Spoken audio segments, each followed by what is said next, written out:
brought to you by Globals.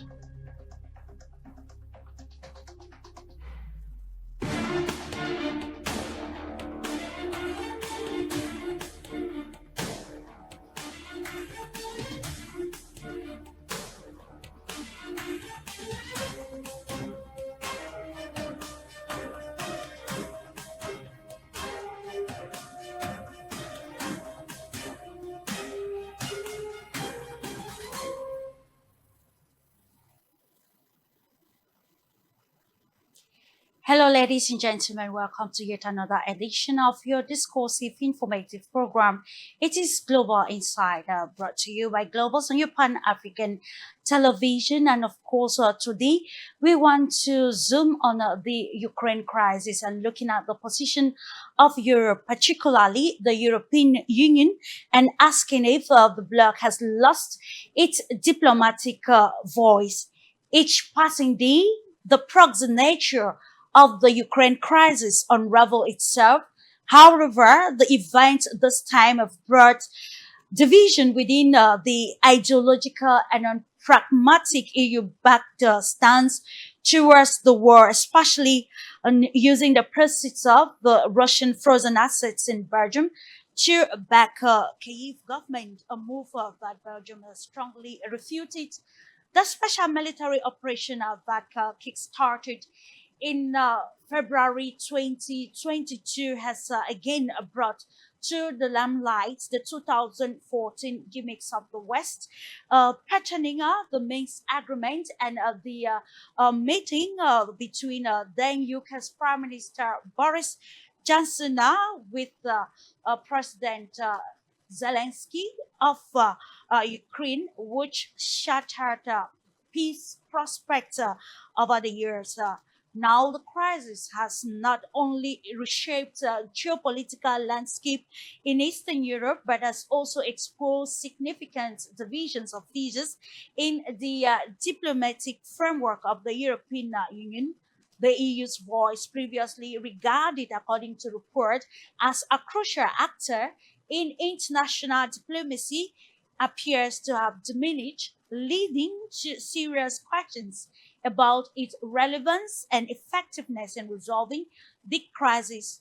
As per reports, Russia's Foreign Minister Sergei Lavrov has boldly asserted that Europe has effectively removed itself from the negotiation table from the preamble itself, citing its past failures to uphold agreements and its alleged complicity in derailing peace efforts. The US emerges as a dominant force in diplomacy in the Ukraine crisis. European leaders find themselves grappling with internal divisions, limited financial resources, and the pressing need for a unified strategy as far as the situation is concerned. This complicated web of geopolitical maneuvers raises vital questions. How has Europe's commitment to ideological posturing compromised its diplomatic effectiveness? Are the EU's internal divisions with respect to foreign policy hampering its ability to influence negotiations pertaining the Ukrainian crisis? And with the US increasingly stirring discussions behind closed doors, this is particularly pertaining the recent proposed peace plan that could end the flare between the Ukraine and Russia. What does this mean for Europe's standing as a global power? And of course, we are somehow tempted to say that at this juncture, the EU or Europe has found itself wanting. Stating, ladies and gentlemen, as we unravel the state of the current situation or state of affairs pertaining the Ukraine crisis, the position of the EU, and of course the United States of America and Russia and Ukraine, on this edition of Global Insider. I'll join you right after the jingle.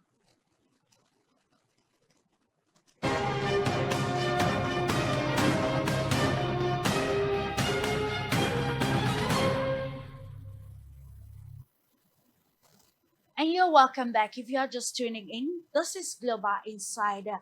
Has the EU found itself wanting this and more, we're going to uncover on this edition of Global Insider. Without much ado, we are taking you straight away to the Moscow, particularly in Russia, to meet Arnold Doubly, who is a political consultant as well as an international lawyer. Thank you so much, dear Arnold, for accepting to decode this very important and timely subject matter with us. Yes, hello, Clarice. Thank you very much for having me. Hope to have a insightful and rich conversation.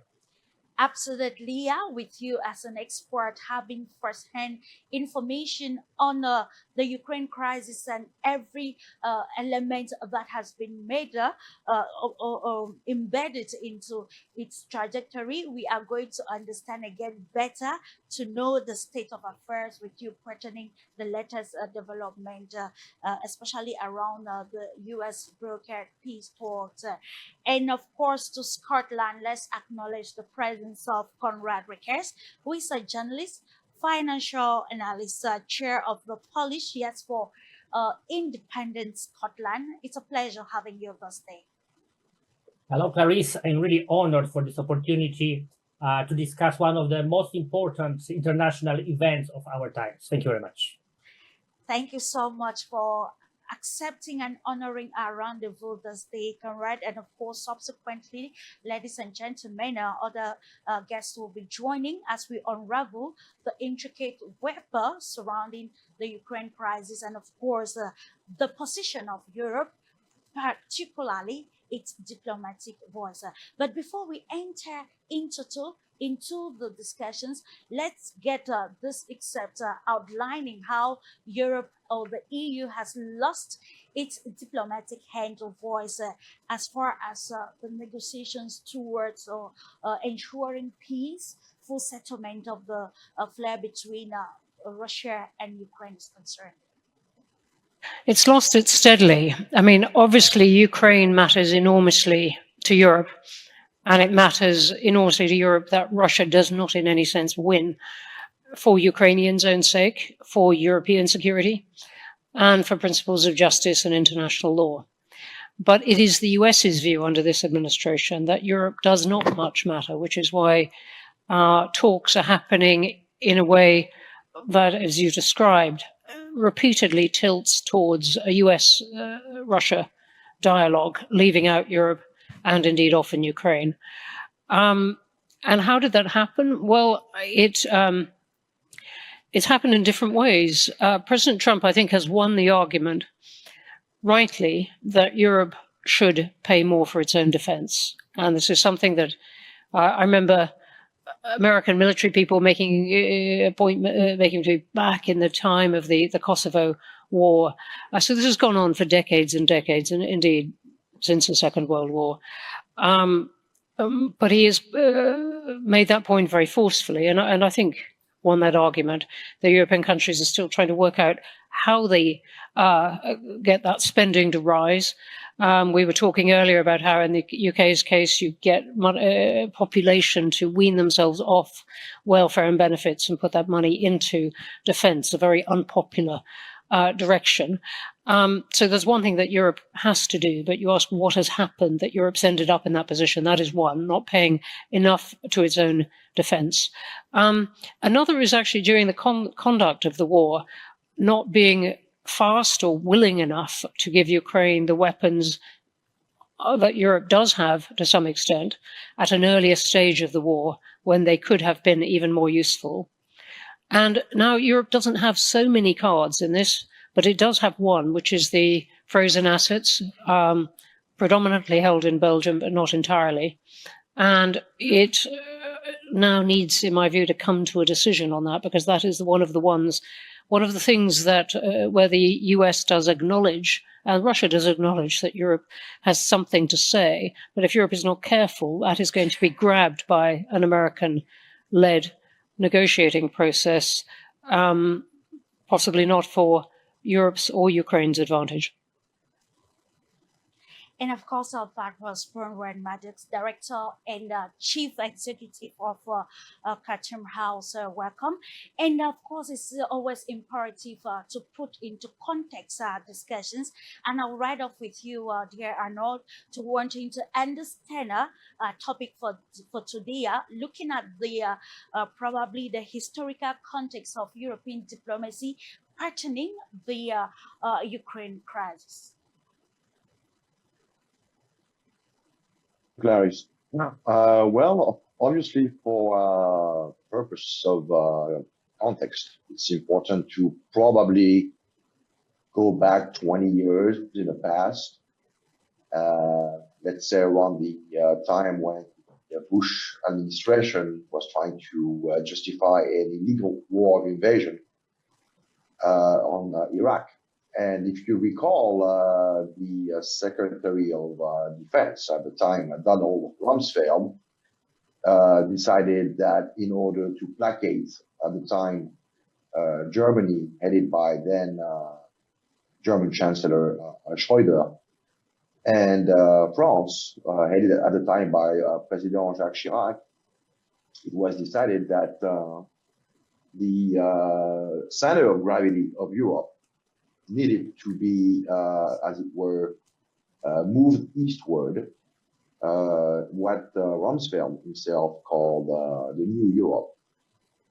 Mainly countries like the Baltic states, Poland, and already at the time Ukraine. Even though Ukraine was not in the EU, it's still not in the EU. But if we look at what happened a few years later in 2008 with the Bucharest summit, Georgia and Ukraine were slated to join the European Union potentially and NATO. Obviously, history has had a different opinion as to the implementation of such projects, but the idea was already there that in order to circumvent problematic Western European countries, i.e. France and Germany, who, if you recall, had somewhat brought together what could have worked over the long term as an axis between Paris, Berlin, and Moscow. And the US was really, really annoyed about this. They, in the words of Condoleezza Rice at the time, France was to be punished and Germany was to be coerced. And basically, the overall approach was to, again, favor and cajole countries like Poland, the Baltic states, and the likes.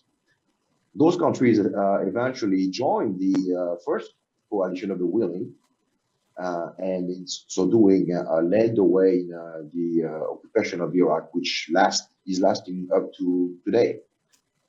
But when we look at Europe, to make a long story short, is that the process of extension of adding new members ever so, which coincides with the NATO agenda of moving eastward in violation of the promises that were made in 1990 in order to confront Russia at its own borders.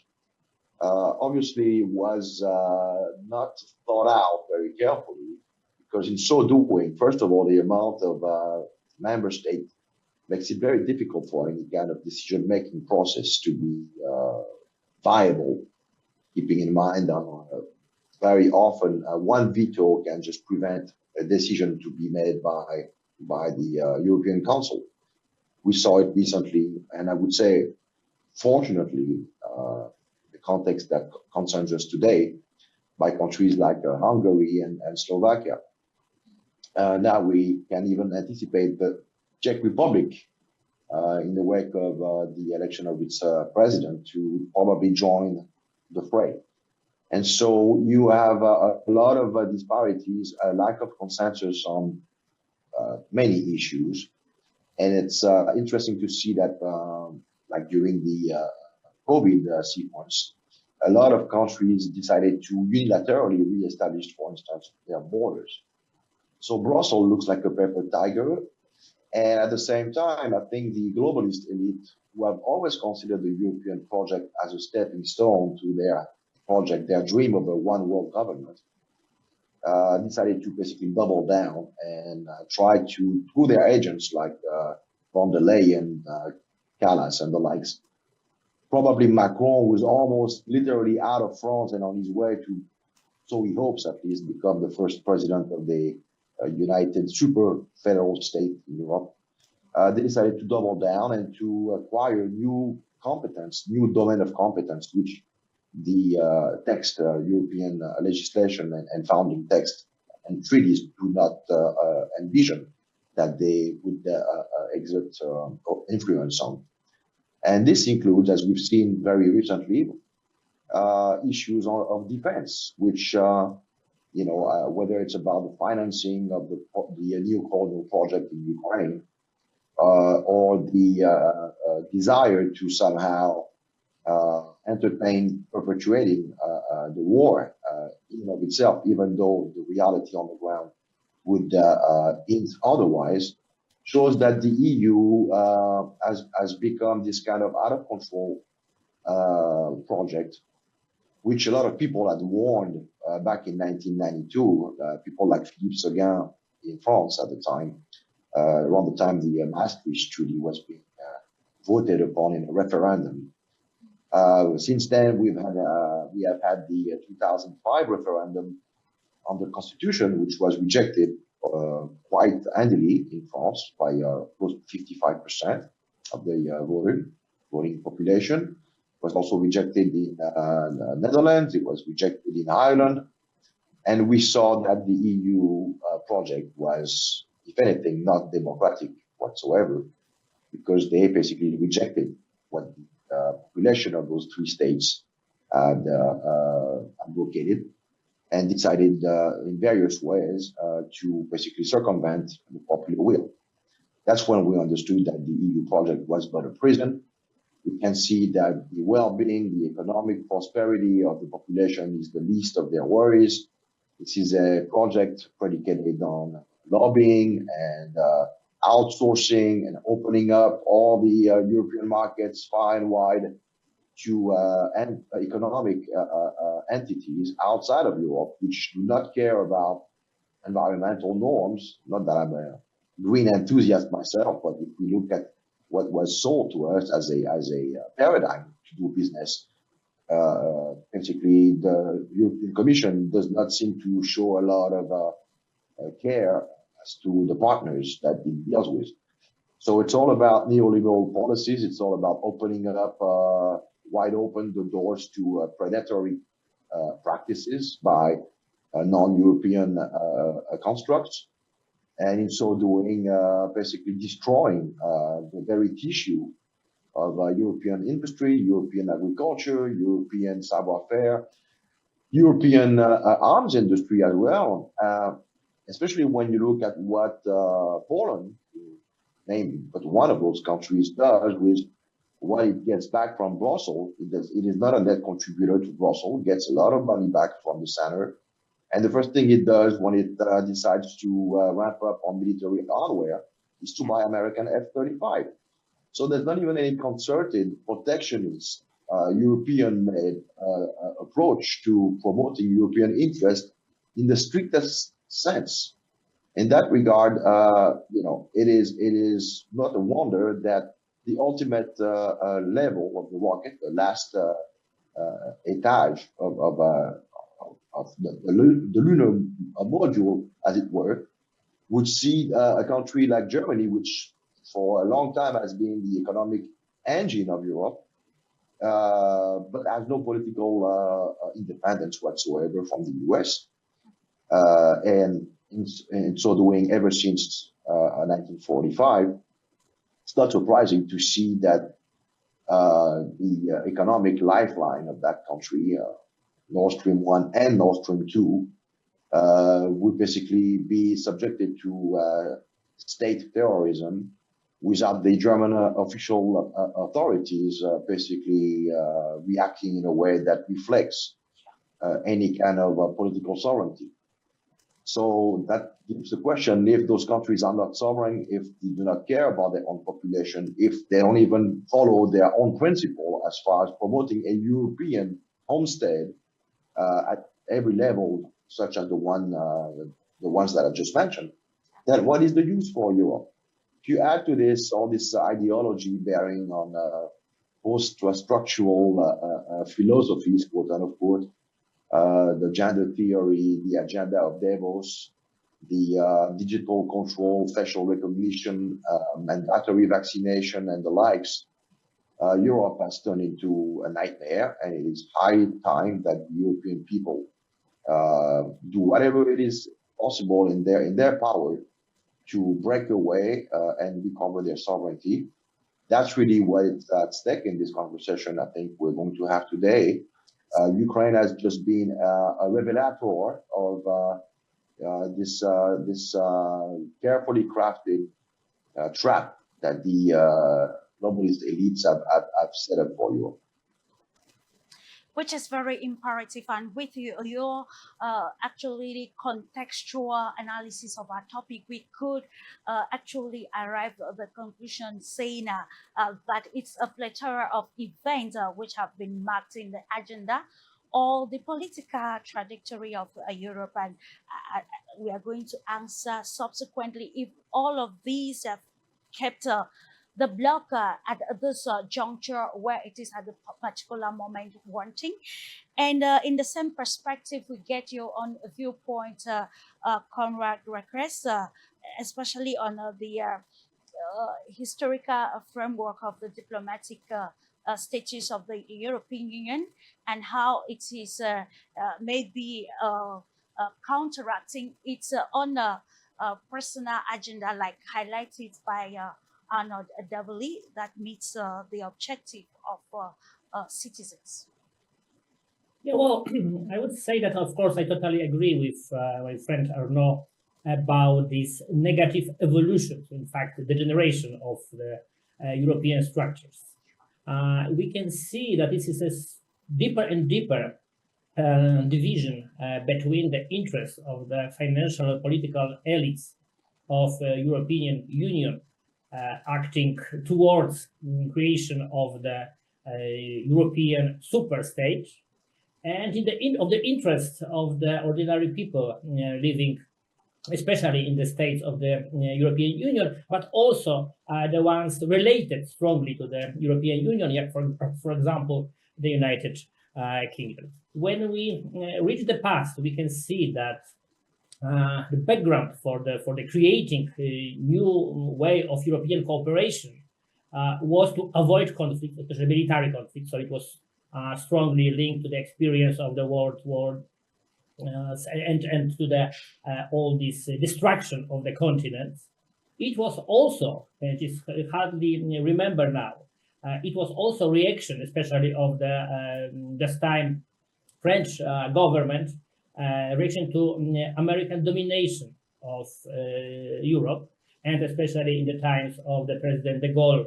It was visible in his personal relations with German Chancellor Konrad Adenauer, and well, in his de Gaulle resistance against joining the European structures by the United Kingdom, which was then seen as the closest allies, strategic allies, and even agent of influence of the United States in Europe. So, but another element, apart from these geopolitical ones, was strongly related to the common values, to this strong historical base and tradition of deep humanitarian, Christian also values, which created Europe for 100 years, despite, of course, of the negative aspects of the Western civilization. We all know them as a colonial approach, as slavery, as development of neoliberal capitalism. Apart from that, this element of humanism was still existing within European identity. Of course, we all know that the present European Union is something completely different, even opposite to this European tradition.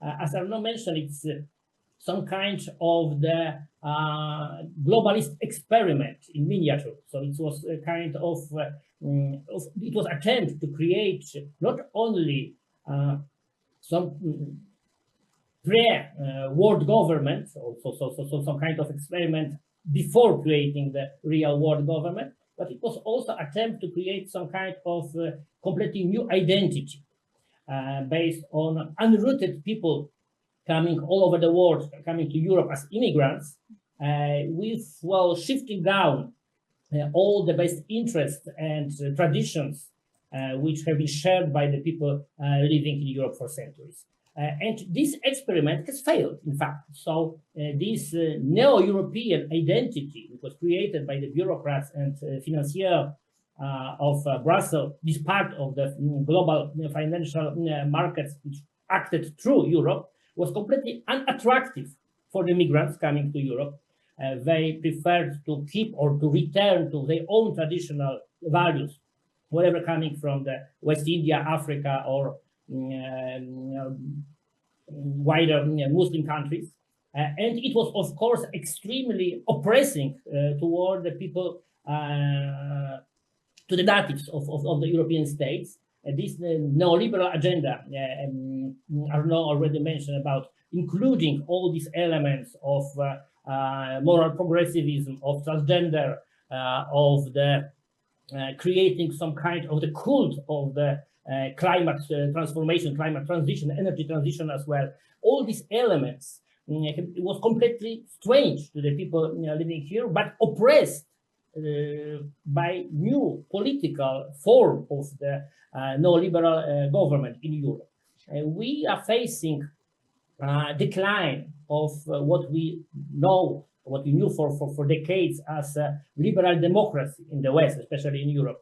We are facing something which could be called neoliberal authoritarian regime in Europe, with their own doctrine, with own attempts to create a new identity, and of course with elements of own geopolitics. So when we know exactly, for example, that it was European politics who have been present in the very beginning, in the very early stage of the Ukrainian crisis, so we cannot be surprised that this European attitude towards an attempt of ending this war is completely different than, for example, could be presented by not only Russians, of course, but also by Chinese, by Indian, by non-European powers, including a significant part of the American political elite under the presidency of Donald Trump. Europe is kind of neoliberal globalist experiment which has failed, but which is still fighting, especially for profits and for money and financial influence over what has left from Europe. And of course, we want to ask if actually should there be a balance of power to fix the situation and give again a positive outlook, or what will give a positive outlook to Europe's diplomacy at this juncture in line with its position pertaining the Ukraine crisis. We want to welcome Yulia Berg, political scientist and also founder Global Experts Club. You're welcome to the program this day, dear Yulia, and welcoming you straight away with, an opening question. We saw the proposed peace agreement, the 28-point peace agreement or plan by Donald Trump. And after closed door meetings between the Russian and U.S. official, actually put the European Union in a hotspot, and we saw utterances regarding Russian frozen assets and other moves that can be taken according to them. The Secretary General of NATO was talking, should be last week, highlighting that they are going to continue exerting much economic pressure on Russia in order to ensure that it neutralizes its position for them to attain the objective in Ukraine. Yes, we see how this conflict has actually changed the geopolitical landscape, and Arno was just talking about the previous period of time characterized by different types and forms of interaction, while we could see that there was always kind of a frozen conflict that was frozen after the World War II, and pretty much it was frozen from the one side, the one representing NATO that was still trying to expand and still was actively trying to get new members and to promote the goals of weakening Russia and making sure that it's encircled by the military bases and that it always has pressure being applied to it. So the current happenings at the global arena are changing the let's say the strategic approaches, and just recently with the publication of the new American military doctrine, we see a shift in priorities, and we see a shift in priorities towards more of practical goals as the direct or let's say the proxy confrontation with all of the intelligence and all of the let's say technologies being put in place on the Ukrainian side against the Russian military were not proving to be as effective as they probably were believed to be. So the confrontation on the ground has shown that it's not as easy as it could have seemed to achieve success against Russia. And I think it's one of the core facts that have been affecting this decision-making process, and also, of course, the economic benefits and the profits that are being lost at the same time with the sanctions and with the need to constantly change logistical means and all of those factors. This is also definitely affecting the decision-making process. But Europe in this paradigm is now seeing itself being alone at the warmonger side. Let's put it that way. And it's only Ukraine that is actively supporting that approach, because not to mention the shift or the change in the US policy, we also see the key countries, or let's say the biggest countries of the global south, also supporting the moves towards peace and supporting the moves towards a new world order that would be built on cooperation principles and on the principles of multipolarity that in this context would definitely imply more of respect for actual interests of the countries and more of attempts to actually consider those, because the let's say the hegemony or the system, when it was possible to push through any kind of misleading information and any kind of misleading approaches, is seems to be almost over. And taking also to the another problematic as to the role of the United States of America presently, and how it is affected Europe's or EU's diplomatic standing, given the approach taken by incumbent President Donald Trump of the United States of America.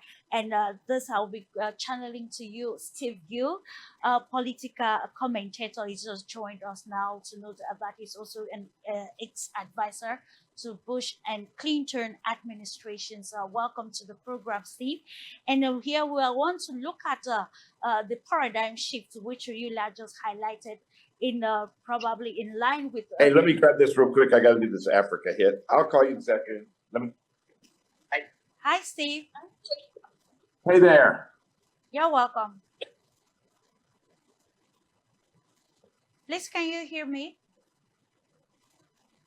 Yes. Okay. You're welcome to the program. Of course, I was directing this question to you regarding the paradigm shift in the state of affairs regarding the Ukraine crisis, especially under the Trump administration. Can we say that this is primarily the reason that the EU is wanting at this juncture, given Trump's stance, which is different from that of then President Joe Biden on its position in Ukraine? Yeah, I think President Trump has just issued the annual or once every administration national security direction for the U.S., and there were several interesting pieces of it. All of it reflects exactly what President Trump has been saying. He wants to recognize China as the real adversary for the U.S. militarily, politically, economically. He wants to make sure that the U.S. establishes itself as the preeminent power in North and South America. But when it comes to Ukraine, it is clear that President Trump is frustrated with the amount of money that has gone to Ukraine, that we're now learning the corruption of Ukraine has been expedited and expanded dramatically in the last 4 years, when hundreds and hundreds of billions of dollars have flowed from American taxpayers and from European taxpayers into the pockets of many of Zelensky's cronies, if not into his pockets as well. And I think President Trump, in this new national security assessment, has made it clear that it is up to Europe to look out for Europe. He has raised the amount of money that Europe is contributing to its own defense through increasing their percentages and actual payments for NATO defense, but also that if they're concerned about defending Ukraine, they need to be the ones stepping up, not the U.S. I think that this is going to continue. This conflict with Ukraine and Russia is going to continue because both Europe and the Ukrainian administration are absolutely adamant in refusing any accountability, any audit of where the money has gone. Clarissa, I've young sons. They're not as young as they used to be, but when they were teenagers, I would give them money on Fridays. And when they would come in on Saturday morning asking for more money, my first question was, what did you do with the money I already gave you? We should be asking and getting answers to that with respect to Ukraine. And I think the reason that the European Union and NATO and Ukraine don't want to answer that question is they know how many hundreds of billions have been diverted from what was intended for military use in Ukraine, for humanitarian use in Ukraine, but has been diverted elsewhere. So I think President Trump is at his ends game in terms of continuing to support Ukraine, particularly when there is a complete lack of recognition of reality by Ukraine. Russia did not just invade Ukraine on a whim. There were the Minsk Accords that Ukraine and the EU and NATO ignored and broke. There were agreements that NATO would not be expanded further towards Russia that have been broken. And the continued demand that Ukraine and the EU have that NATO be a part of Ukraine is a bright red line that keeps any peace deal from being done. And I think President Trump recognizes that. The idea that Ukraine will somehow win this conflict is irrational. You had Mark Rutte, the head of NATO, a few months ago declare that Ukraine is winning the conflict, but the front lines are just moving in the wrong direction. It may be the most insidiously stupid comment by a supposed world leader in the history of stupid comments by world leaders. Ukraine is not winning on the battlefield. Absolutely. Ukraine has no chance of winning on the battlefield, regardless of how many more resources and weapons that are provided to Ukraine. This war is lost, and it's time to end it in the carnage and move forward in a way of peace and prosperity that should have been done a long time ago. Absolutely, it's about peace and prosperity. But then we find ourselves again at a jungle patterning. The recent development around the Black Sea, and how this will undermine efforts or Ukraine's position in Europe, patterning. The economic dealings and otherwise. Coming back to you, Arnold Doubly. From all that has been said, we want to come back again. In our preamble, we highlighted Russia's foreign minister, Sergei Lavrov, who actually noted or underlined or reiterated that Europe already actually stepped aside from the negotiations that could lead to peace in the Ukraine crisis. Here, I'm talking about the events of 2014, and also the meeting between Boris Johnson and Zelensky that made him to probably change stance, threatening a peace deal that could end the flare, and statements by Angela Merkel, which actually showed to the world that the Minsk agreement for them was a disguise to give Ukraine time to prepare for more confrontations. And we bring us to this and in understanding how Europe's foreign policy, which is somehow largely divisive, has made it to lose its diplomatic hand in contemporary stakes of the Ukraine crisis. Well, let's just for a second look at who was among the U.S. delegation that came to Moscow a couple of days ago. We have a former business associate of President Trump, Steve Witkoff, who last time I checked was not really occupying an official position in the administration. Absolutely. And he was accompanied this time around by Trump's son-in-law, Jared Kushner, who, for whom it was the first time coming to Moscow. We can assume he has no understanding of the intricacies of the Ukrainian theater. Yet, this is all that Trump could muster to send. I mean, what was glaring was the absence of Marco Rubio, who's, after all, the Secretary of State. And so this highlights a situation which basically would tend to raise the question as to whether or not Trump himself has placed or has the required confidence in key members of his own administration.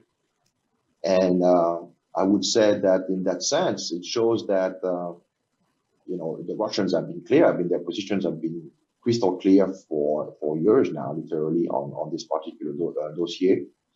And what they want now is a team of professional negotiators to begin working in earnest. Those are very complicated issues that require a lot of technicity, a lot of verification mechanism. And so far, what we have is a couple of guys who have, are known essentially for, business ventures, which is interesting. Obviously, the Russians are never against the idea of sweetening any kind of deal with a prospect for joint ventures and a partnership of all kinds bearing on economic yielding. But for the time being, that's the problem. We don't seem to have anybody from the State Department, trained a contingent to participate in kind of negotiations. Because let's keep in mind those 28 points are not. This is not a plan. This is a series, a template of different thematics around which, consensually speaking, back in Alaska, both President Trump and President Putin agreed to initiate discussions on. So now we got to get our hands under the hood and we got to get our hands dirty and start working on the nitty-gritty of things. And this is where we seem to be somewhat facing difficulties because the State Department, as we all know, is neo-consensual. I mean, those people, they've been here for decades. They've cleaned out all the paleo-conservatives, all the realists. We see a few of them occasionally intervene on shows like Judge Napolitano's, like the former ambassador to KSA, Sherman, I think his name is. But, those are voices that are few in between. We don't really get to, see a lot of professionals, no-nonsensical voices. Instead, we get, the neocon, and the neocons are alive and well. They've completed against their transition. They always move from one administration to the next. They reinvent themselves, and they're here to stay. So until and unless the America First crowd manages to invest all those institutional levels of powers and cleanse all those globalist / neocon crowd, it's going to be difficult. Keeping in mind that we have a midterm deadline coming up in exactly less than a year now. Polls are not looking too good. If Donald Trump was to lose control of either one of the houses of Congress or both of them, assuming that everything goes copacetic in the negotiation, with the Russians over some kind of agreement. If we lose what you might call the control of Congress, it might be difficult to get this particular document to be ratified. And so then we're back to square one. So this is going to be, a close call, to be sure. I think now the ball is on the side of the Trump administration. I think they understand the urgency of the situation. I think one of the most important priorities is to get rid of this illegitimate regime in Kiev, for simple reason that they are not legally entitled to sign any kind of document, let alone negotiate. Since, on top of it, they've shown their unwillingness to concede even the most basic ground on what is objectively observable by all who observe the conflict for the last 2 years. And then and only then can we envision maybe holding elections. And although this might not be in and of itself the silver bullet, but one thing for sure, and that's probably what we're saying now, through the peeling of the onion strategy. First, you get rid of Mindich, you get rid of the wallet, then you get rid of Yermak, the gray eminence. And you got about 70 people from the Servant of the People party who are in the crosshair of Nabu and Sapporo. But it needs to go faster, and we need to create such a vacuum around Zelensky that is politically radioactive, which he already is, but it needs to get into the people's head in Kiev. And to the extent, some people might be said to threaten his physical integrity, I was going to say it's par for the course. I mean, you play along, you become a pawn of, the globalists. You were entrusted with a project, you failed to deliver, it's on you. So like McGregor used to say recently, maybe they'll, ship him out to Tel Aviv. I don't know what they'll do, but one thing's for sure, we need to, politics is personnel, and we have the wrong personnel in Kiev right now. So if anything, in terms of optics, this has to change, and it should have changed, in my opinion, in the first 3 months of the Trump administration, the current one. Okay, Clarice, can I respond to a couple of things Arnaud said, because he is right on point on so many things. Okay. Sure. Well, first of all, Arnaud, the problem with putting more State Department people involved in this is they're the same ones that, like Boris Johnson, Angela Merkel, Victoria Nuland, the ones who've admitted they promoted the war for their own advantages. And our State Department, sadly, has no knowledge, kind of as you point out with Witkoff and the son-in-law. They don't know Russia. We've had ambassadors that, like McFaul, that it was a disaster, that does not know or understand Russia. I've used the example of our State Department when it comes to much of our foreign policy. They all go to the same universities. They all learn from the same people. They are all academics who know nothing of the reality of the world. They're like an academic professor who's written numbers of PhD papers about the Kama Sutra, who's studied the Kama Sutra, but has never actually had sex. And those are the people that so often in our State Department are directing our foreign policy. So I tend to think that Witkoff and Kushner are pretty good representatives, not because they understand Russia, but because they know Trump. And Trump and his negotiations with Putin go pretty well, because with Trump, you miss everything is personnel. It's all personal with Trump. And if you have a relationship with Trump, and Witkoff and Kushner do, they're in a better position to more accurately communicate the reality of the business, of the world, of the battlefield, than I think what he gets from his advisors that, as you point out, are the neocons.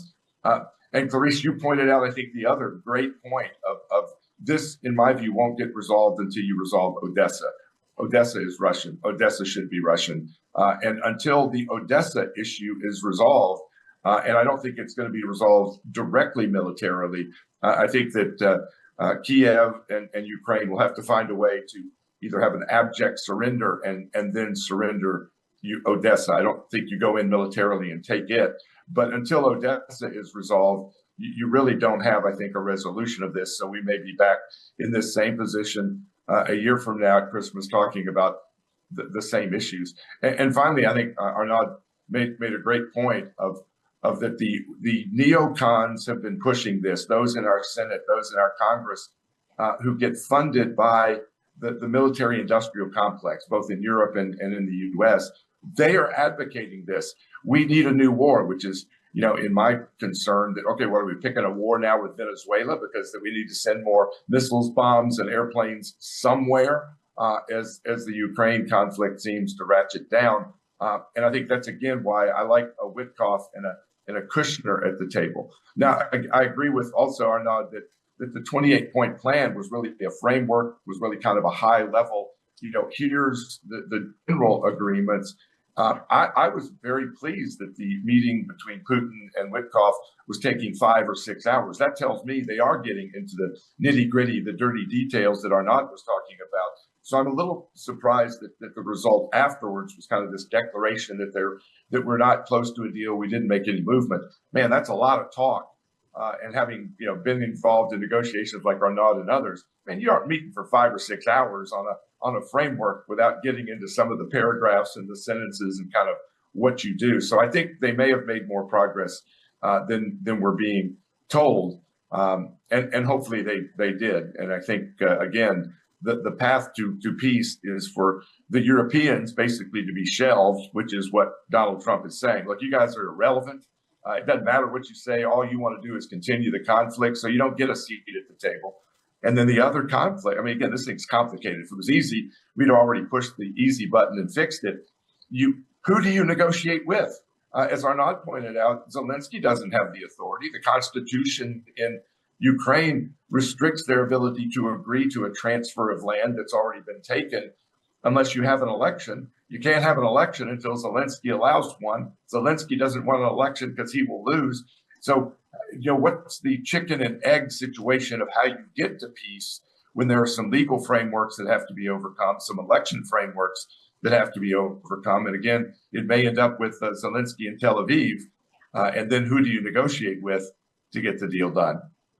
Absolutely, yeah, and of course, we see the many elements coming on. Just to note that recently we were talking about war being a geopolitical tool, or war and international relations, and we want to bring it again to look at how maybe the continuation of war will help to maybe redefine the agenda of actors present, like Arnold noted and other panelists already, pertaining the real situation on the ground and the personalities involved in all the negotiations.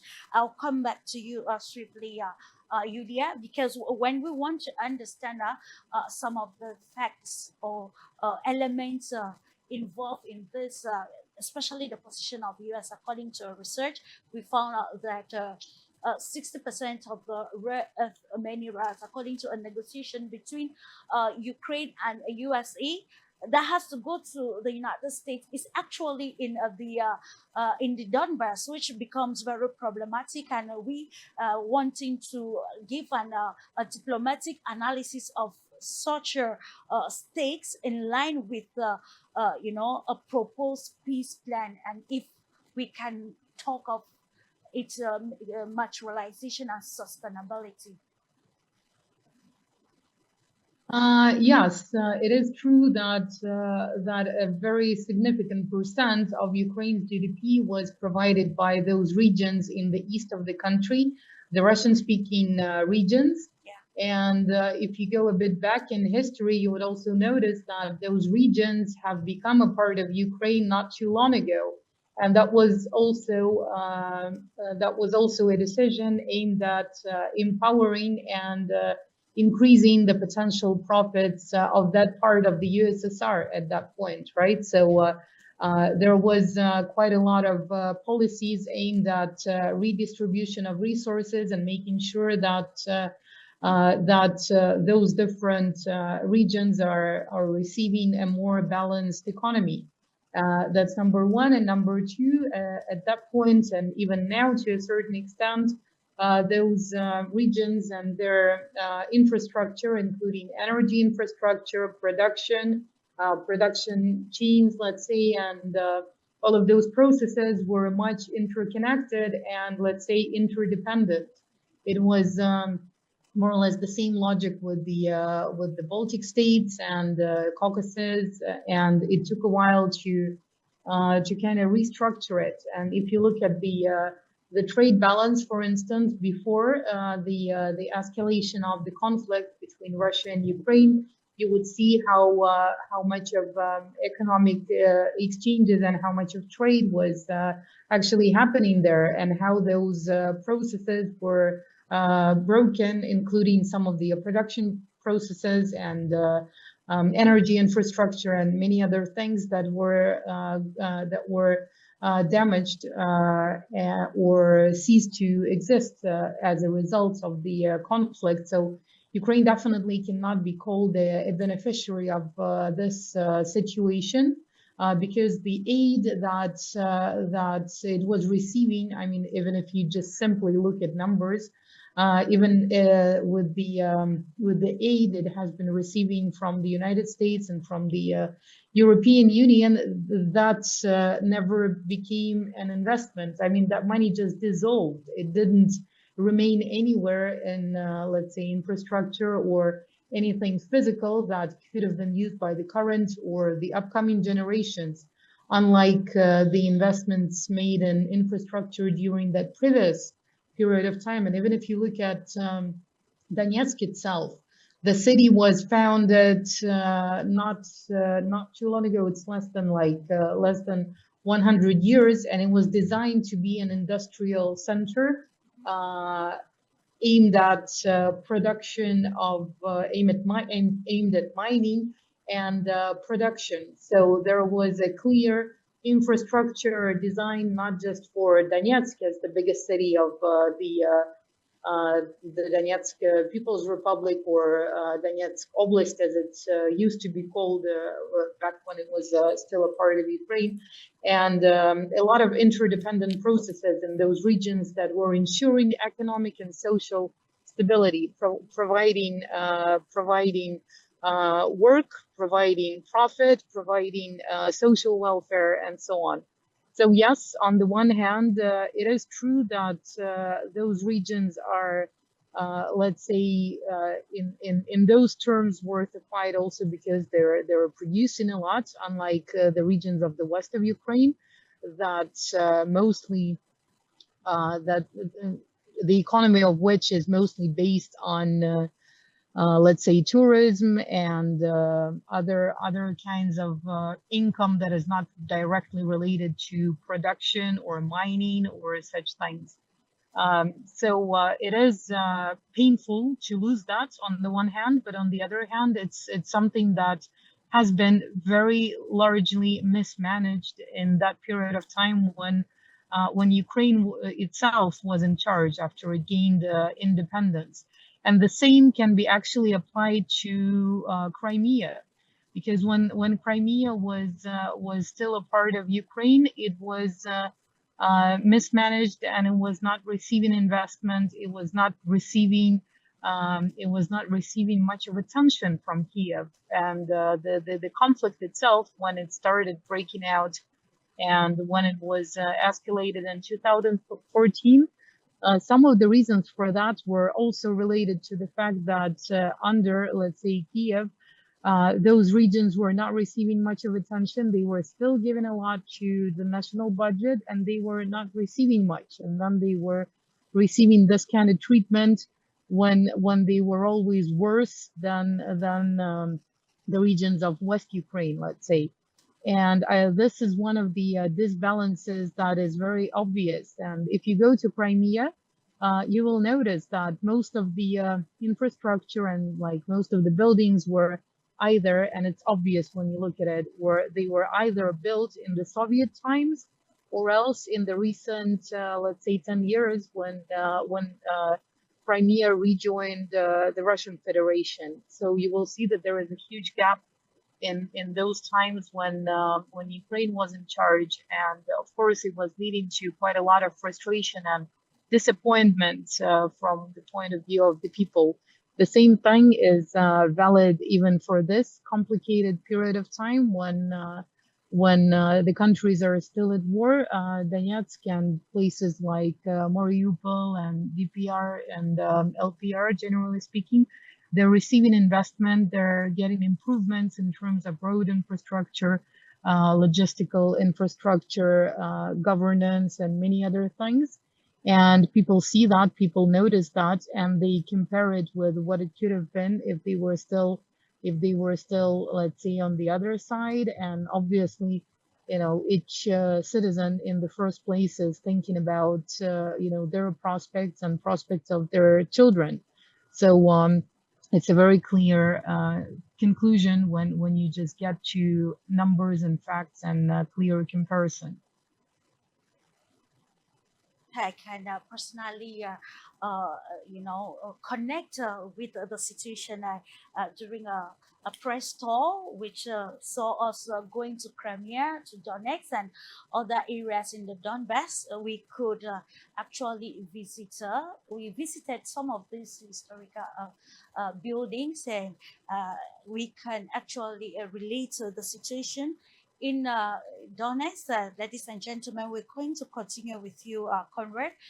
From all we've highlighted, it brings us again to wanting to understand the place of the EU or Europe in the Donbass, and also its diplomatic antagonism towards Russia regarding its position in the crisis. I think it is imperative for us to continue to understand as to, having an alternative for understanding of the real stakes on the ground, strengthening this diplomatic antagonism. Yeah, well, I believe that it's really important to first understand what this war is fighting for now. And of course, this position is completely different from different sides. We know exactly what is Volodymyr Zelensky fighting for. He is fighting for more golden toilet seats, and of course for his own and his family and co-workers' personal security. And that's secured already by all these properties and bank accounts he had all over the world. Yeah? So that's absolutely obvious. We want this war to continue to secure more time to get more golden toilets. That's obvious. From the Russian side, that is absolutely clear and transparent from the very beginning, because this operation started with very clear statement of the Russian side what they're fighting for. They're fighting against the neo-Nazis attitude of the Kiev regime, and they fight for the rights of the Russian-speaking people in the east of the Ukrainian state. And of course, they fight for their own Russian security, which was at risk because of closing NATO influence hundreds of miles closer to Moscow. That was very clearly and directly stated by President Vladimir Putin. But the point is, what is the purpose of European and American involvement in this conflict now? And I believe that it's absolutely crucial to see that for now, the main contradictory point between Europe and the USA is not about land, not about territories in Ukraine. It's about Russian assets. Russian assets, which have been already frozen in the Western banks and funds in the especially also in Europe, in Brussels, for example. And that's the very crucial and sensitive moment for the European diplomacy and economy to deal with, because we know from these 28 points of President Trump that President Trump said, okay, USA needs at least some of the money they invested in this war back for the American taxpayers. And the way to do it is first to secure a significant American share of these frozen Russian assets, and of course to get some gains from after-war reconstruction of Ukraine. And that's something which is, of course, element of contradiction, element of argue with so-called coalition of willing. So especially with the United Kingdom, Germany, and France, because they want their own share. They say, okay, about 200 billion euros of this frozen Russian assets are already in Brussels, in Euroclear fund. So we are to deal with this money. We are to take our bigger share of this. If not, we will support Kiev enough to continue this war. Because we have to be aware that, of course, with the time, as Steve mentioned, when this war continues, of course, Ukraine continue to lose it. So Kiev regime lost control over more and more territories. That would be probably soon Kherson, Zaporozhye, Dnipro, and finally Odessa. That would be something which is absolutely we cannot see that different. That absolutely must happen, of course, with time. Of course, it will be a lot of Ukrainian victims, a lot of destruction. It is always related to war. But this amount of the Russian assets frozen in the West is constant. That will be all the time. That will be the same money to be divided by the superpowers. So, of course, Europe is Piper Tiger. Arnaud is absolutely right. That's a Piper Tiger. That's a fake superpower. And they know exactly that they cannot keep this war going indefinitely. This is impossible for Europe to send own troops in line to fight together with the Ukrainian ones. A couple of months ago, when we discussed about the very first attempts to create this corps of Europe, European Corps of Peace that we sent to Ukraine, we mentioned that, in fact, all these European military and political superpowers are able to create not more than about 20 to 30,000 people to be sent there.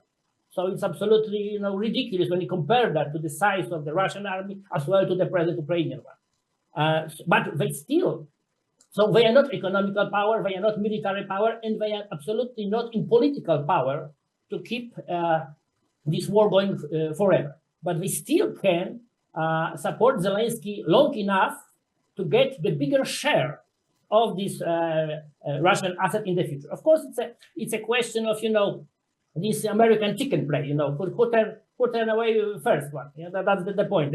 And the real tragedy will be with no one turn back, and then we have the crash. And of course, the crash at the cost of Ukraine, the cost of the especially European, Eastern European nations who are to be next involved in this conflict.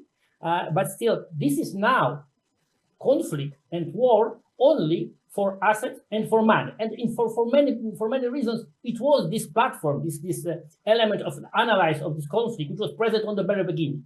Of course, NATO wanted to shift its borders to be closer to Moscow. But in fact, it was the great invasion to the assets and to the possibility to exploit the Ukraine, but also to steal money of the Russian banks and of the Russian budget located in the Western banks. So it's a war for assets now.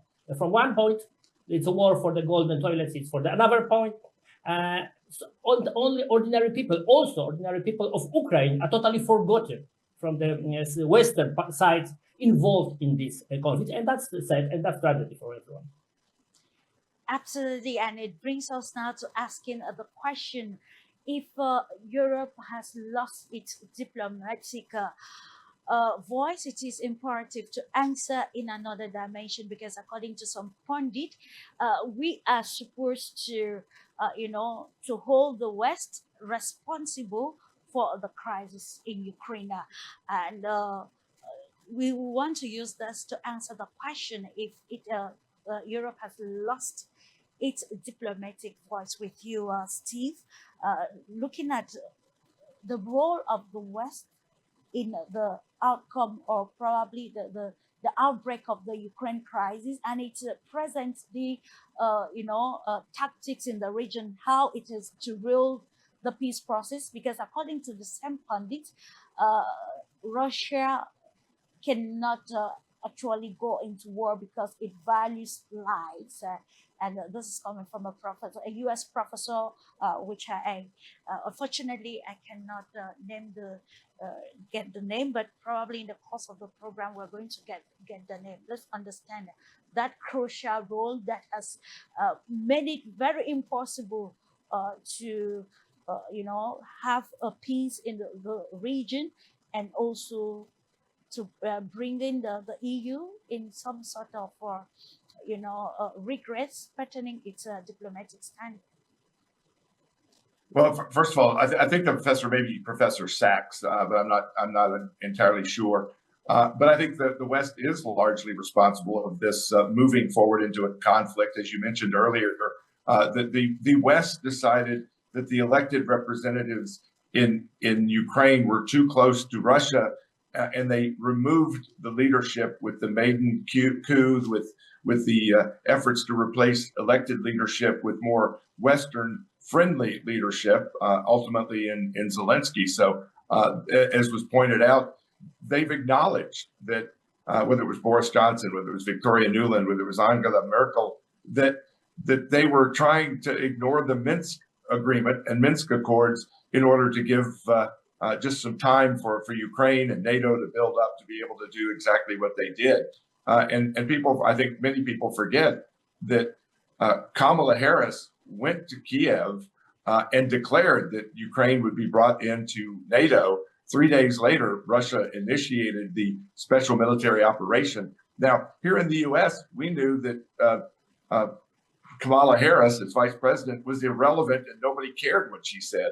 But I think for the Ukrainians and for Russia, it looked like it was a message that was being sent. And obviously, we had the corruptocrats in the Biden family that were profiting from Ukraine before and have profited during as well. So I think clearly the West helped precipitate this. I do want to touch on these rare earth minerals because I agree with almost everything Conrad just said, with one exception. I don't think President Trump is wanting to get repayment of the hundreds of billions that have been invested in Ukraine from the frozen Russian assets. I think President Trump and his team, Scott Bessent, the Secretary of the Treasury, understand that is opening a Pandora's box of seizing assets of foreign nations that are deposited in your nation, creates the tit for tat. Well, we'll do the same thing. Nobody wants that has, the IQ above room temperature. I think what President Trump recognizes is that the rebuild, in particular of Eastern Ukraine, the business opportunities with Russia, whether it's developing opportunities in Antarctica, whether it's developing opportunities back in the Russian Federation, that's where the profiting can come from in a legitimate way that will ultimately compensate the U.S. And these rare earth minerals, as was pointed out by Yulia and by you, Clarice, there are these rare earth minerals that are in the eastern Ukraine portion, the Donbass, Luhansk, Mariupol areas. Those minerals are important. China has a lot of them. We have a lot of them here in the U.S. What's really important, though, is the processing of those materials. China has all these processing plants to convert the rare earth minerals into actual commodities and manufactured goods. The U.S. is about 2 years behind, maybe a year behind, in being able to develop the processing plants to take those rare earth minerals and turn them into something. I think the same thing is true in Eastern Ukraine. And when you look at the opportunities to create wealth, to create prosperity in that area, not only the mining of those materials, but setting up processing plants in Eastern Ukraine to take those materials and really make them extremely valuable by turning them into goods and products that can be used is absolutely vital. And I think that's where I would say is the best prospect of recovering the hundreds of billions. And finally, Clarice, as you and Yulia know, we were in Mariupol, we were in LPR, DPR, and what we saw was, a year and a half ago, 2 years ago, the Chinese building new apartments, building roads, building the infrastructure. I want my American companies over there doing that. I want us building apartment buildings. I want my clients building apartment buildings there. So that profit and that prosperity can happen once this conflict is over, once we get back to doing business with each other. And I think, again, President Trump recognizes that China is the real military, political, and economic adversary to the U.S. and the world. Well, let's not keep pushing Russia into their arms. Let's get some American contractors over there building some of those apartment buildings and rebuilding Mariupol and then eventually rebuilding Pokrovsk and these other areas that have been devastated by war. They're going to need apartments. They're going to need roads and I want American companies over there doing that. Of course, very imperative. In the same perspective with you, honorably, here we want to look at the place of the U.S. in the negotiations in Ukraine, and also look at the position of the European Union, and try to bring to analyze in terms of the relevance of the EU in having probably a diplomatic influence in today's agenda of the peace in Ukraine. Do you think U.S. Presence is already a threat to the European Union in terms of its security? Should the U.S. decides to, limit or withdraw security support to the European Union, how is this going to change the diplomatic or geopolitical standing of of Europe in the Ukraine crisis, and the way the consequences of this to the war?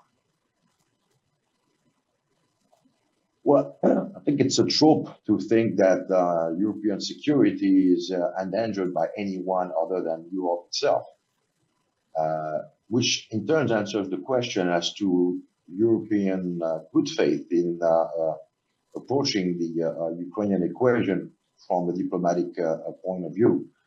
What they are trying to do is essentially perpetuate the conflict by every crooks and crannies, and try to make extend time. They want to try to bank on the internal American political calendar, and hope that within a year Donald Trump will be on the back heel, facing probably some hysterical attempt to impeach him over this time around, probably the Epstein files. We can speculate on that, but the idea is to basically to buy. They're bidding for time right now. They're bidding for time because this is the only option they have. They know that politically they cannot afford to allow a peace deal or some kind of agreement, anything, to transpire, to be then ratified by a GOP controlled Congress, because then they would be forced to face their own constituents, and the political repercussions of this would be terrible for all of them. They're all very much aware of that. I think it was George Galloway who mentioned something in terms of opinion polls. If we were to aggregate the approval polls of Starmer, Merz, and Macron, we would be far short of the 50%. So those people are demonetized. Many of them, at least for Macron, I can speak for Macron, faces probably a lot of legal challenges within France, not least owing to the pack of corruption, as we call it there, which saw most of the French industrial fleuron being sold out for pittance. So essentially, even though Sarkozy removed the old definition of treason from the constitution, we're still pretty much looking at something that constructively is akin to treason. So Macron is perfectly aware of all that. And he knows that he's got a limited amount of time. They all have limited amount of times, including Starmer, who technically is not facing general elections until 2029, but about whom and Conrad made a very interesting and instructive podcast. I recommend our listeners with former ambassador Peter Ford and someone, I think, from the Scottish political scene, and they discussed how precarious Starmer's position is despite the official calendar. As for Merz, I mean, he hasn't been in office for a year. That AfD is already topping his party in the polls, and they have to resort to literally killing off AfD candidates in local elections to try to stem off, this bleeding out that the CDU is experiencing. So those three guys are sitting ducks. They're lame ducks, politically speaking, and on top of being diplomatically not inclined to play ball.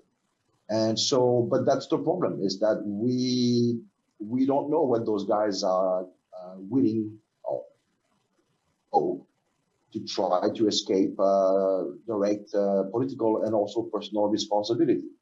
This is, I think, something we should be very leery of.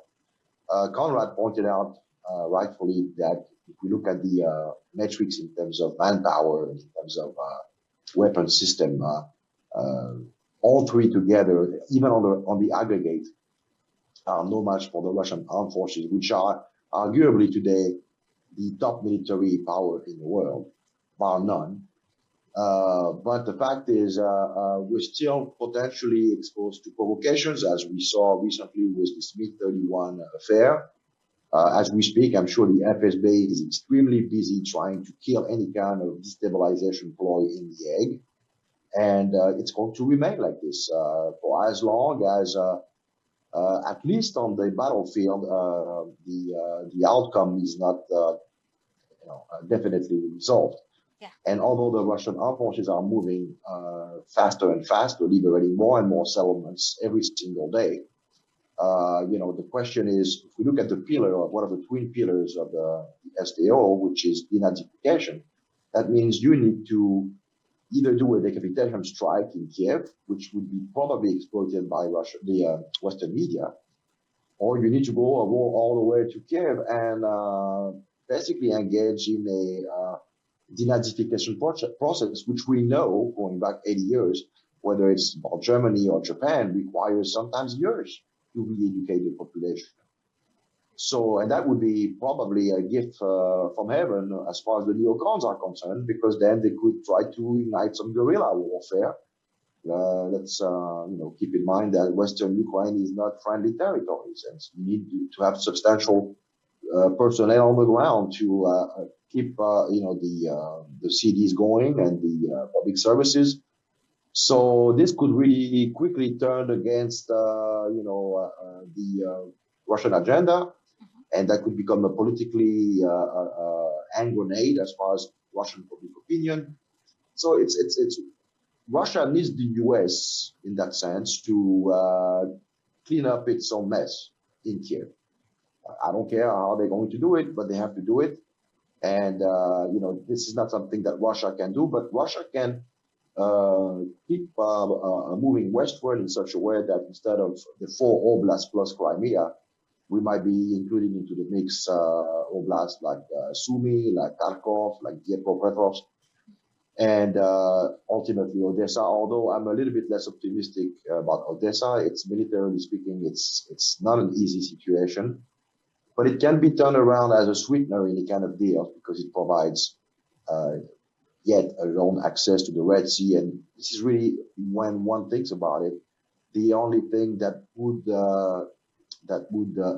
explain why the Europeans are also so in panic. They realize that if Russia takes control of the entire coastline, then what's left for them to really get involved into? So that could be something that is used as a card in future negotiation as well.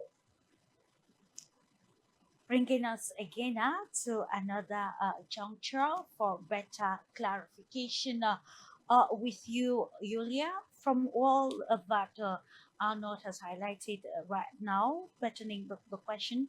Can we now talk of an existential threat within Europe, and as far and also within among the stakeholders involved in the Ukraine crisis, and can this derail the trajectory for the US proposed peace plan?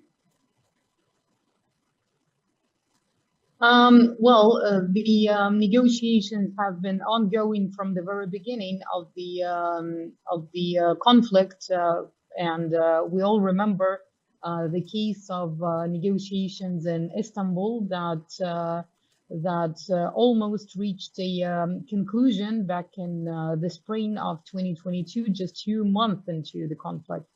Yet at the same time, we see that the positions of the parties are really hard to move. Let's say, because for Zelensky, who has done quite a lot of not strategic moves, let's put it that way, it's a suicide to anyway. I mean, his situation is suicidal anyway because the war cannot be won at the battlefield because he's receiving more and more pressure from within and from the outside, and because whatever happens, it's a suicidal track for him as a politician, as a political figure, as a human being, maybe, right? So that's why he finds himself in a trap when he has to be very tricky about his own decisions and his own rhetorics, because we all also remember that he was the one to sign a decree that that said that any kind of negotiation with Russia was outlawed, and then he had to kind of cancel that. And then he had to be tricky about it, saying that it was supposed to be applied to anyone but himself. Which led to a couple of, quite comic situations several months ago when there were attempts to roll out this whole Twitter diplomacy and whatsoever else. So the process was always there. Sometimes it was tragic. Sometimes it was ridiculous. Yet at the same time, there were attempts to still hold the communication channels open and to still try to find ways to come up with a clear and balanced deal that would consider both actual interests and the situation on the ground. Yet at the same time, we see that the ones holding that position of fighting till the last Ukrainian are the European leaders that have cancelled the peace deal that could have been ratified back in April 2022, and that are pushing for escalation of the conflict now, increasing the risks of the conflict being, let's say, broader and wider. And they're trying to push countries like Finland, countries like Estonia into escalation and into, let's say, provocations, in order to still have a chance to restart their own political system and economy by righting a lot of the problems and a lot of the issues that have been piling up to the water that that is supposed to forgive all the mistakes in the policies that were being made and all the bad decisions that were made, because we see that probably in the eyes of the European leaders, the only thing that can actually save Europe from falling apart economically in terms of infrastructure and politically is a game changer and a major game changer such as a war. And here, that's why we see that they're trying to stick to this kind of rhetorics as much as they can and push Ukraine into the very same thing. And going back to the question of negotiations, there, as I highlighted, there was always something happening within this track. But I think now we have moved towards a more realistic solution situation, because of course the change of policies that came about with Trump administration comparing to the Biden administration is really creating much more chances for a peace deal and for a solid, realistic peace deal to come into action shortly. And I think we're counting months rather than years as we used to be, because the conflict that could have been over once again back in April 2022 is now taking longer than the Great Patriotic War itself. So the biggest war Russia faced recently, the Great Patriotic War, which was a part of the World War II, was lasting less time than this conflict we're facing with Ukraine right now. why it is taking longer, and we've had series of field peace initiatives with you, Conrad. Let's try to understand, what do you think is that strategic reason why the numerous peace deals, maybe peace plans or negotiations pertaining the Ukraine crisis have failed in probably in the past and in recent times. Can we bring some sort of the proxy nature of the war as to why it is difficult, given that war is a political tool? Can we say that the proxy nature of the war is the reason as to why we cannot, or maybe actors are still not able to compromise or collaborate towards a substantial and sustainable peace plan? Well, I believe that Arnaud mentioned a very important element.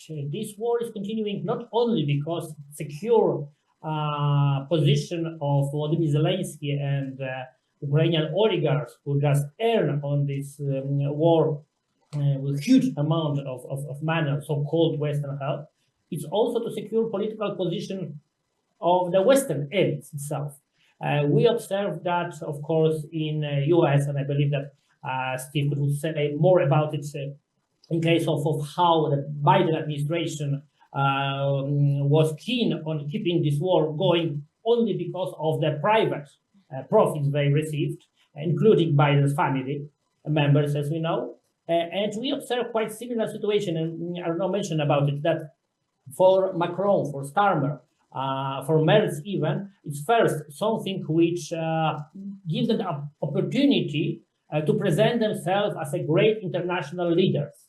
I can say from the British perspective, yeah, because unfortunately Scotland is still part of the United Kingdom, as you know, that we see that absolutely all the failures Sir Keir Starmer governments face in the British politics try to be balanced with his increasing activity on the international level. So the more protests are in Britain about immigration politics, about increasing prices, about the living costs, the more Keir Starmer is observed creating another coalition of willings, visiting Macron and Merz, negotiating with Zelensky, and so on.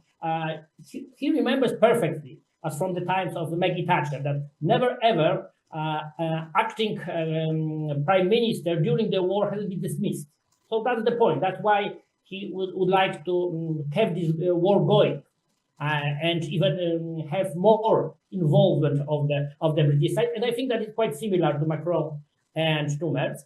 Another important element is that this transition, this change of the American approach to Europe related to the politics of President Trump, which is, of course, could be the chance for Europe to just have their own position, to regain part of the sovereignty, which, well, we have to admit was limited by the presence of the United States, also military presence, but also economical domination over the Europe. So this chance now is well transformed in the hands of the European elites as another argument to create European superstates. So it's not to regain sovereignty by the national states, European national states, but to create another state exclusively governed by the Brussels and international, cosmopolitan, in fact, elites. And of course, we know, and Julia mentioned that it was directly European involvement first to starting this conflict. In 2014, it was, well, MI6 agent, Polish foreign minister Radek Sikorski, who said to democratically elected Ukrainian president Vladimir Yanukovych, sign the deal with the protesters or you will die. That was directly the words of the Polish foreign ministry. And that was Boris Johnson who sabotaged the negotiations in Istanbul and prevented any peace deal to be signed, well, 3 years ago. So it could be long ago, all over.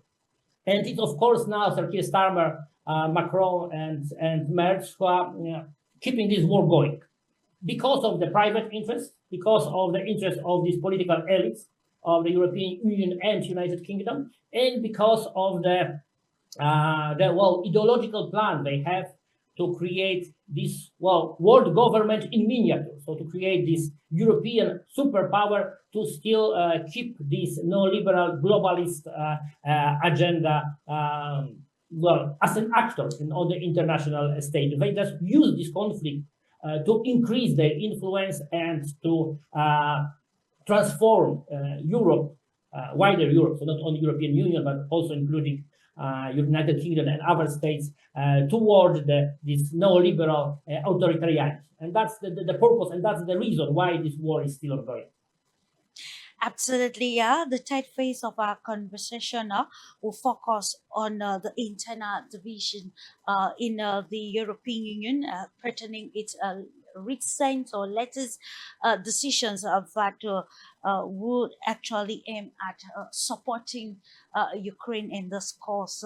But before we go into that, let's listen to this excerpt where the European Union Commission, I beg your pardon, President Ursula von der Leyen and others outlined the plan for the EU, and then we'll come thereafter to analyze the practicality of this and how it will affect the course of it.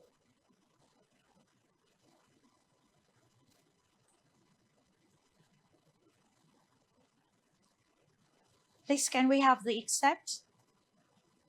We diversified our suppliers to trusted. Last night, we reached a provisional agreement on the Commission's proposal to fully phase out Russian fossil fuels.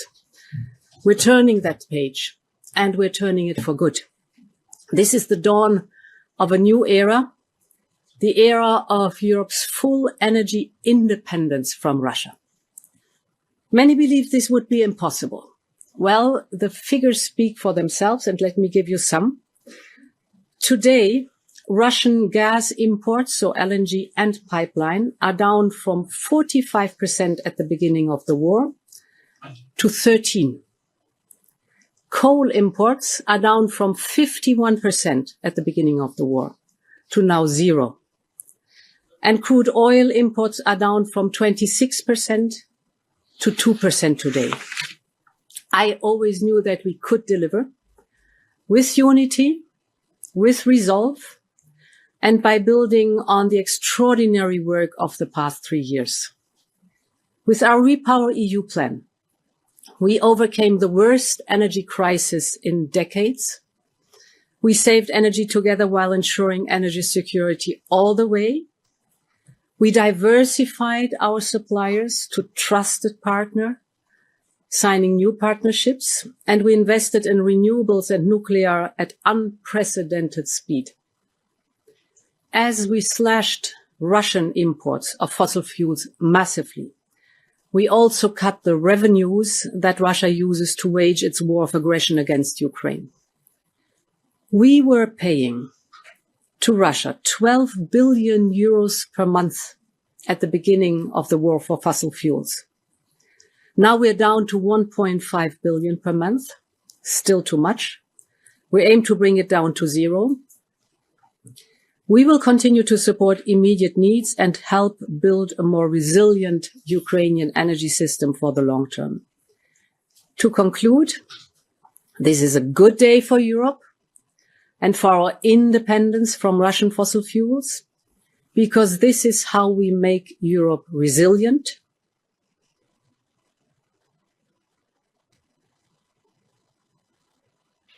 And of course, it is imperative to understand this. I start off with you, Steve Gill. Let's look at the practicality of this plan by the EU, and then look at the direct consequences on Europeans. I think it was yesterday in Germany where we saw protests, and of course, people saying they cannot continue to send their sons to the war zone, and then we want to imagine the economic repercussions of such a decision on the country and citizens as a whole. comedian become a leader in Zelensky. Now we're seeing a leader become a comedian with the statements we just heard about European energy independence being on the horizon. I thought Mark Rutte's statement as head of NATO that Ukraine was winning the war, it's just that the battlefield was running in the wrong direction, was the most ludicrous statement from a leader. I would have to put him in second place after what we just heard. Energy independence in Europe by reducing the amount of natural gas and fossil fuels coming from Russia. They're just being diverted through other directions. And I cannot wait for the German investigations and prosecutions into who actually destroyed the Nord Stream pipeline to start reaching into the upper echelons of EU and NATO individuals. By the way, Clarice, I have to say that you always assemble amazing panels of people who are very knowledgeable, know what they're talking about, but also have the strength and character and honesty to tell the truth about these issues. And you've done that once again, I think, with this panel, and I appreciate you making me a part of it.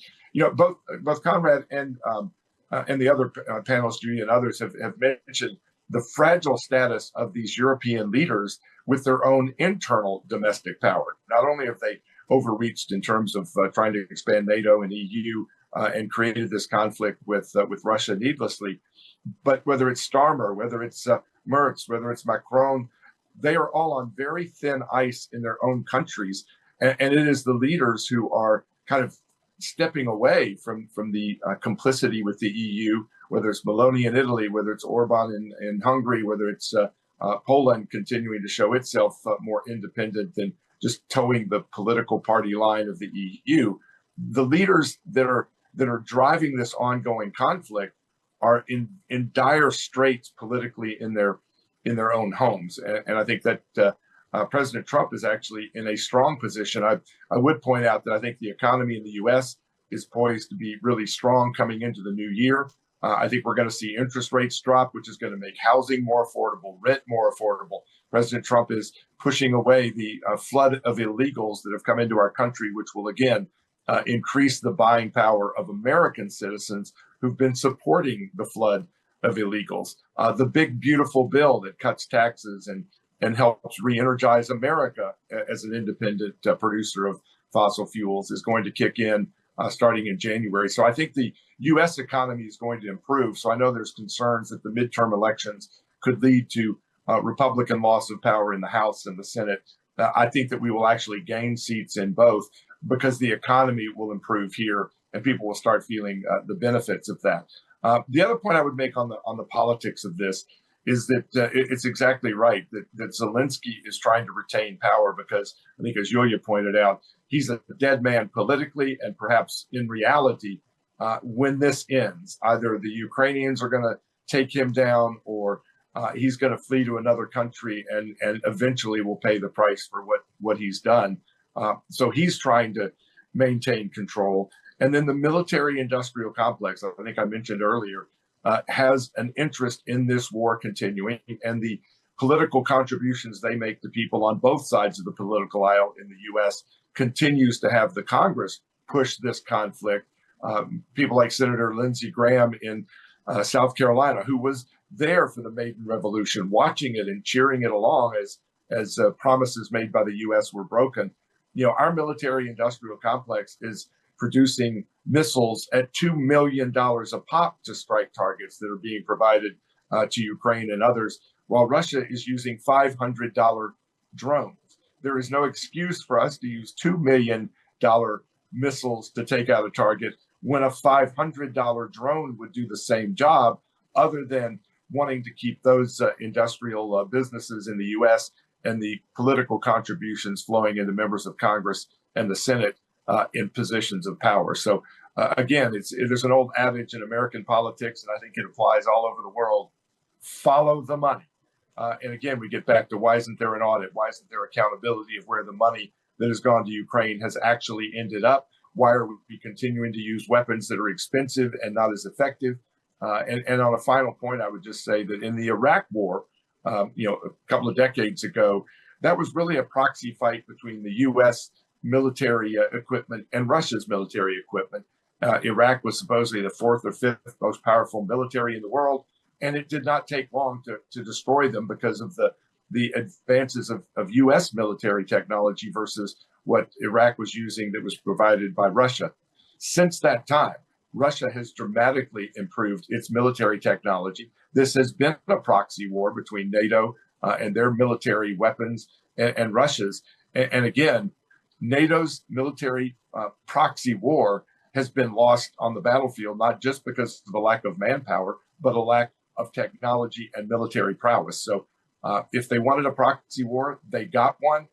And if they're smart, they'll learn the lessons from this one, that while they denounce Russia as pulling chips out of washing machines to operate their military equipment, they can only lie for so long. And the final point I'll make is, Clarice, Julia, you guys know I do a lot of media in Western Europe, in London in particular, and the hysterics of those who are the TV host in London over the fear that Russia is going to be rolling tanks into Paris and Berlin and London sometime soon if we don't stop Putin in Pokrovsk, if we don't stop him in Kherson, he will be rolling into Europe. And on the other hand, they argue that Russia is not even powerful enough to take Kiev. Which is it? Are they the most powerful military in the world, about ready to roll into Western Europe, or are they ineffective, as we hear as well? And I think, as was pointed out earlier, the idea of taking Kiev would just open up guerrilla warfare. It is not something that Putin or Russia has ever wanted, and they're only pushing ahead, taking more oblasts to get a resolution that ends this. And they have restrained themselves from killing the thousands of Ukrainian soldiers who are surrounded, because their idea is to get to peace, not to engage in the endless carnage. But as long as there is this push for war by Western Europe, by the military industrialists in the US, it is hard to see a path to peace coming very quickly. Arnold W., what can we say about the practicality of the statement of the European Commission chair? And do you think this will actually yield regarding the internal division? We know the position of Belgium, the position of Hungary, and other countries that feel that boycotting Russian energy will be very disastrous or detrimental to the economy of their respective nations. Well, right off the bat, let's just say that the European Commission and the interest that it represents do not care about the cost of living for Europeans, the man on the street, per se. This being said, there's indeed a lot of internal divisions. We're seeing it right now over the issue of the Russian assets. We see the Belgian Prime Minister adamantly trying to say, I'm not going to be left on the hook with this. You want me to sign off, but they're going to be coming for me and for what Belgium is proportionally held to reimburse if I do that.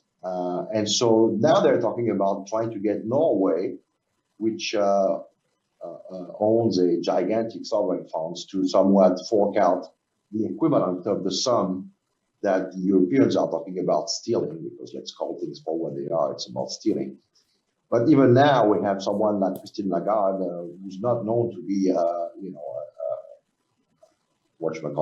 realist or someone who's doing exercising, putting into place yesteryear's capitalism. Quite the opposite. She's a former associate partner from a major Chicago law firm.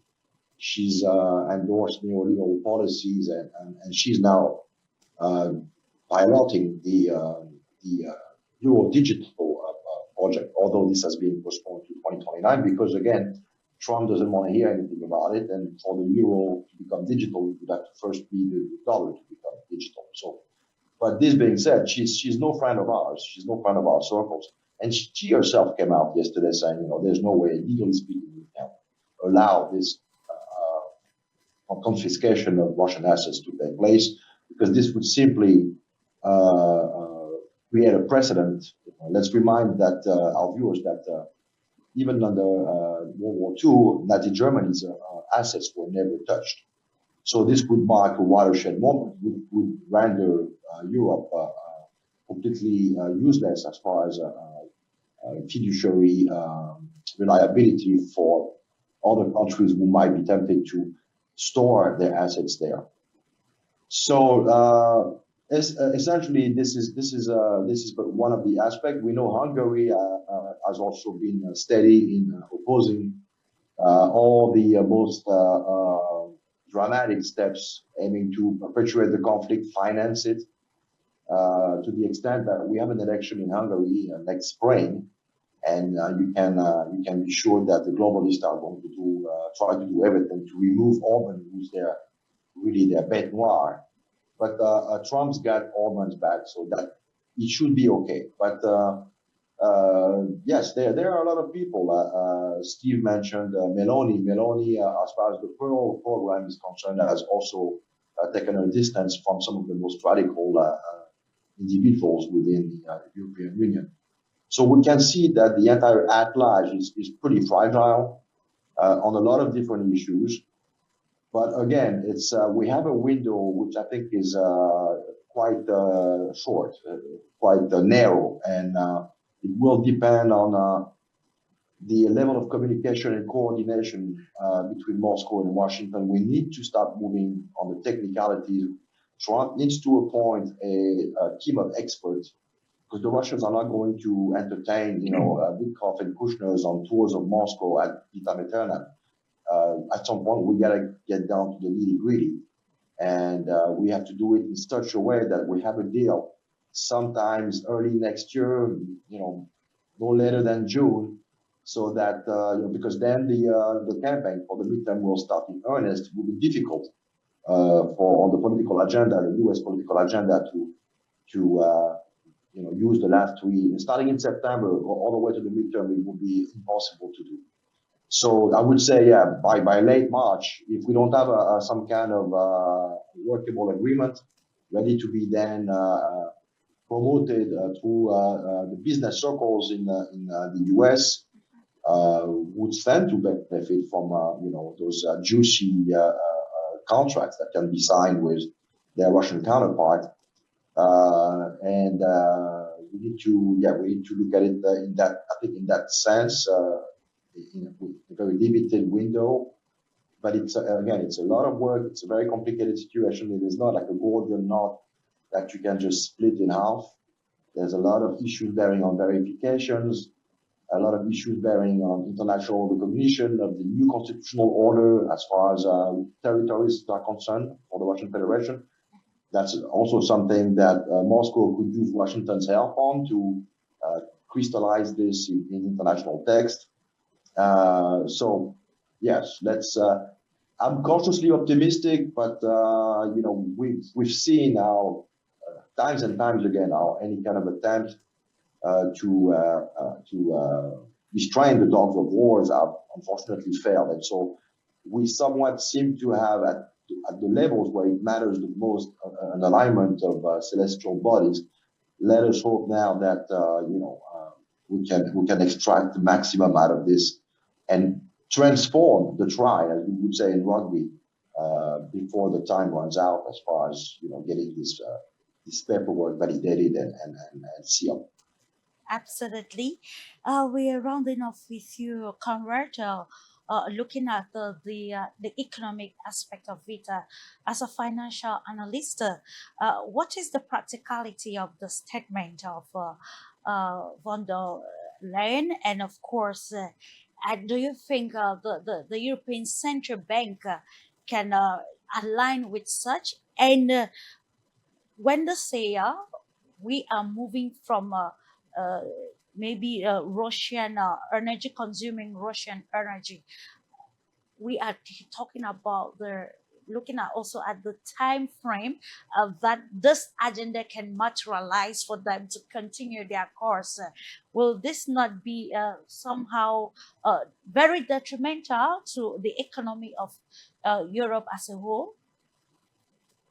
Yeah, well, first of all, two remarks, if you are so kind. So, first of all, two more political issues, but strongly related to the economical situation. I totally, of course, agree with Steve that it's and Andrew that it's not the end, but it could be beginning of the end.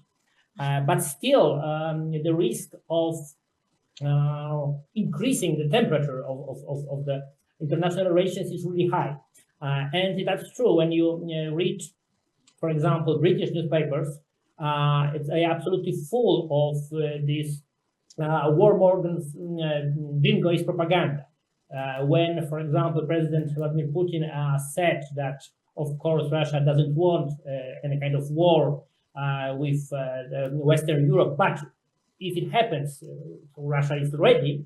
Next day, the British newspapers published predictable targets of the Russian missiles attacking the British land. So that's the way of this propaganda works. So we every day brings us information about Russians under every bet, and that's absolutely daily treat according to the mainstream media in the West. That's the one very important element. Of course, we have to also remember that this dealing with the corruption scandal in Ukraine could be very easily shifted to the Western Europe. That's absolutely obvious. Of course, someone gives these bribes to the Ukrainians, and someone probably taken significant share of them under the table back to the West. So when we heard, for example, about investigation against Federica Mogherini, so the former foreign affairs chief of the European Union, we can easily imagine that not only Mogherini, but also van der Leyen and other Western leaders could be exposed as being involved in this corruption system of circulating of so-called Western help between West and Europe. And that's also why they are so keen on keeping this war going. But returning to the only financial question, yeah, I've loved almost the same like Steve hearing van der Leyen speaking about this, significant strategical change of the European position, because I haven't read, but my research was mainly about energy economics. So I haven't heard and I haven't read anything about any kind of new resources finds. I don't know anything about new oil fields found in the Northern Sea or anywhere else. So I don't know where Ursula von der Leyen would like to take these energy resources from, if not from Russia. So it could be quite satirical if it wasn't so sad for the millions of the European families. And in fact, it's very popular point of view in Europe that, in theory, sanctions are against Russia, but the real victims live in Europe because of increasing energy costs, especially. And I think this war was also provoked to cover this element of speculation of the energy costs, especially related to the so-called energy transition, all this great market of ETS, all this great speculative market of financial assets only, called as linked to the energy transition, but in fact being just speculative papers, banking papers, another false boom of the Western economy. And this war was very good to justify why prices of energy are hiking up, while, of course, all these doctriners promoting energy transition promised the people that, okay, wind is for free, sun is for free, so now energy would be just, as cheap as thin air. So that was more or less the promises they given the people. But of course, the results are completely different. When Europe turned out of the Russian energy supply, when after this terrorist act against Nord Stream, after all this German energy transition, energy politics, energy Wende has pushed to be totally collapsed because of the lack of the cheap energy from Russia. Europe faced very deeply energy and financial crisis, and it could be easily compared to the one which started in 2008 till 2011. So that's exactly the same moment for European economy. But this time, Europe is not able even to run away forward with this activity policy. Now the only proposal from almost all European governments is another stage of austerity. So increasing taxes, releasing any kind of energy prices gaps, and in fact, and of course reducing consumption.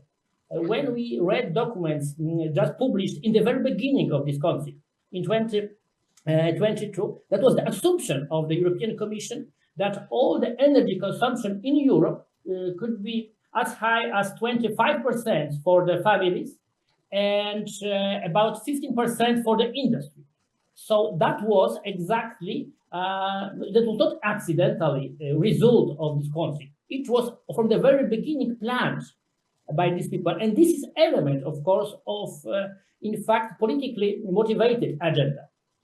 And I would like to point one more contradiction, because, of course, we could imagine this kind of anti-utopian new world where, for example, Europe is completely cut off from the Russian resources and, of course, not involved in any common interactions with Russia. But what would be a very important factor on this transformation, this transition of Europe, that would be keeping as close as possible relations with China, which are the main world provider of the rare earth elements. Steve already mentioned about them. But in the same time, we know that this coalition of winning, that these European fake superpowers, including United Kingdom, France, and Germany, in the same time are in some kind of ideological war as well with China. So it's kind of of the nightmare for the Europeans. It's impossible for Europe to be in the same time in the economical and, in fact, proxy war with Russia, to cut all these economical and financial relations with China, and being offensive against the United States. It is unbelievable how it's possible for the European leaders to provide some suicidal politics. But still, we are seeing that. And, well, I really appreciate this realistic approach of Arnaud, because we know that even if it seems not to be very logical and very realistic for us, what we see from the European leaders, this politics is continuing by them. So, well, the only answer is that probably we don't know all the elements, the base, the strategy, but unfortunately, we can assume that one of the possible scenarios for them could be the full-scale war as well. And despite all these efforts of President Trump, despite all these efforts of the United States present administration, and despite of the absolutely transparent and obvious interest of the European nations, these elites, these crazy elites, can push us toward another world war. And that is the great risk we can still find, unfortunately, quite possible. Absolutely. Thank you so much. Quite a tight time for Europe, and of course, seeing its position in the Ukraine crisis, and also how it's battling with the pressure from the United States of America. According to some report, the US has given NATO's European members self-defense outline or deadline, I beg your pardon, to 2027. So how will the bloc or the Europe as a whole handle the complex web of their agenda for Ukraine, and also, defining a clear defense pattern for the bloc of Europe in the years to come? I want to thank you so much, lady and gentlemen, for the great insight that actually highlighted some historical elements that are very pertinent into the crisis, in the Ukraine crisis, very strategic points, and even the geopolitical entanglement that actually has brought Europe to its position of losing its diplomatic voice, not just in the Ukraine crisis, but also in major stakes of that pattern the world of international relations. Indeed, it's a moment of a paradigm shift and the world of total global transformation. So together we'll continue on this platform that brings together experts to exchange, to share in-depth analysis on issues of global ramifications, to continue to educate the world and bring possible solutions to the problems if they can mitigate the many problems which are interconnected in the global arena. It's the moment of transformation. I want to thank you so much, gentlemen, and wishing you all a wonderful weekend as you stay in the company of programs on your Pan-African television.